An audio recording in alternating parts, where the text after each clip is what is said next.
বাংলাদেশ সেন্টারের চলমান দ্বন্দ্ব নিরসনে ব্রিটিশ বাংলাদেশি কমিউনিটি কোয়ালিশন এক মতবিনিময় সভা আয়োজন করে।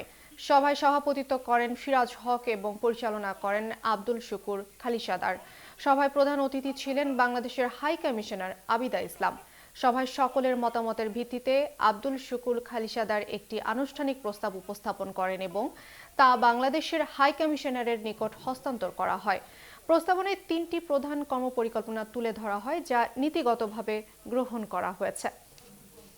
কোয়ালিশনের পক্ষ থেকে আমাদের একটা রেজলিউশনে দেওয়া হয়েছে, তো আমরা সেটা নিয়ে এখন কাজ করব। আপনারা জানেন যে এর আগে আমরা 5 সদস্য বিশিষ্ট একটা কমিউনিটি মেম্বারদের নিয়ে একটা কমিটি গঠন করেছিলাম, তারা দুপক্ষের সাথেই কথা বলেছে।